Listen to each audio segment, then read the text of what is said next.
একরকম মানবিক টানে স্কুল পড়ুয়াদের কাজে লাগিয়ে ঝড়ের দাপটে বাসাহারা পাখিদের মাথা গোঁজার ব্যবস্থা করে দৃষ্টান্ত স্থাপন ময়নাগুড়ি 4-এর বাড়ি নগেন্দ্রনাথ উচ্চতর বিদ্যালয়ের। এমন ঘটনা শুরু প্রায় 1 বছর আগে, যা কিনা অভিনব উদ্যোগ হিসেবে স্থান পেয়েছে বিদ্যালয়ের সেই তরুলতার প্রাঙ্গণ। ওই প্রাঙ্গণে রয়েছে আম, জলপাই, কাঁঠাল, জারুল, পলাশ সহ বিভিন্ন ধরনের বেশ কিছু গাছ। গত বছর কালবৈশাখীর দাপটে প্রাকৃতিকভাবে তৈরি করা পাখিদের নিজেদের বাসাগুলি গাছের ওপর থেকে নিচে ছড়িয়ে ছিটিয়ে পড়েছিল। আবার সেই সাথে পড়েছিল বিভিন্ন প্রজাতির পাখিদের অনেকগুলো ডিম। যথাসময়ে পড়ুয়ারা স্কুলে এসে এমন দৃশ্য প্রত্যক্ষ করায় মন খারাপ হয়েছিল তাদের। আসলে ঝড়ে ঘর হারা পক্ষীকুল। পড়ুয়াদের মুখ থেকে এমন হৃদয় বিদারক সংবাদ সমগ্র গ্রামেই ছড়িয়ে পড়েছিল। এতে বিদ্যালয়ের প্রত্যেক শিক্ষক সহ শিক্ষাকর্মীর মন খারাপ হয়েছিল। ফলে তখনই সকলে মিলে ঠিক করেছিলেন তাদের এই স্কুলই হবে পাখিদের নিরাপদ আশ্রয়স্থল। কেননা এই বিদ্যালয়ের বাইরে থেকে যারাই এসেছেন তারাই পাখিদের কলতান শুনেছেন, আবার আজও সেই কলতান শুনে থাকেন। আর বিদ্যালয়ের পড়ুয়ারা তো পাখিদের কলতান বিদ্যালয়ে এলেই শুনতে পায়। এ যেন সেই দ্বিজেন্দ্রলাল রায়ের কবিতার মতো মনে হয় তারা পাখির ডাকে জেগে উঠতে থাকে। বাইরে গাছে গাছে পাখিদের নানা ধরনের ডাক আর ক্লাসরুমের ভেতর পঠন পাঠন, এমনটা আর কোথাও আছে কিনা সন্দেহ। ফলে ঝড়ে লন্ডভন্ড হওয়া পাখিদের বাসাগুলির কথা চিন্তা করে বিদ্যালয়ের কয়েকজন শিক্ষক মিলে ভাবেন মজবুত করে ঘর বানিয়ে দিতে হবে পাখিদের জন্য, যার অর্থ নিরাপদ আশ্রয়।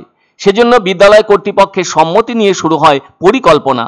তারাও চাইলেন শালিক, চড়ুই, দোয়েল, টুনটুনি থেকে শুরু করে কয়েক ধরনের পাখির বাসস্থান গড়ে দিতে।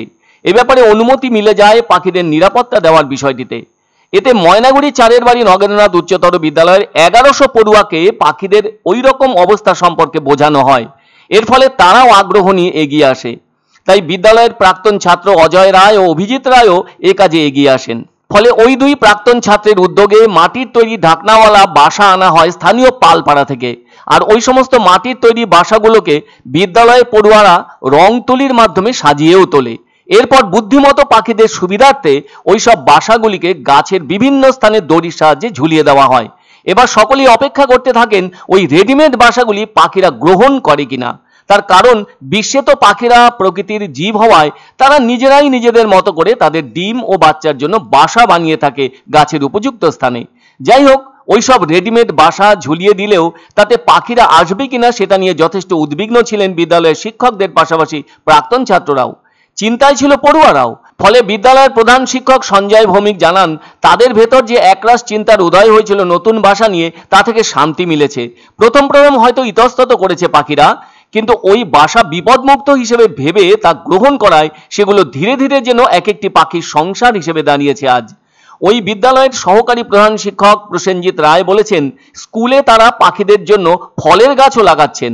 আবার মিড ডে মিলের বাড়তি ভাত, বিস্কুট ওদের জন্য রাখতে হয়। ফলে আজ যেন প্রকৃতির সঙ্গে সহাবস্থানের এক উজ্জ্বল উদাহরণ এই বিদ্যালয়। তাই বর্তমানে বিদ্যালয় পড়ুয়াদেরকে শিক্ষার পাশাপাশি উপলব্ধি করানো হচ্ছে ভালোবাসা, সহানুভূতি আর পরিবেশ ভাবনার দিকগুলি সম্পর্কে। তাহলে হয়তো তাদের মনে পড়বে পক্ষী প্রেমী সালেম আলীর কথা। স্বভাবতই আমরা এখানে প্রায় 10-15টা প্রজাতির পাখি দেখতে পাচ্ছি।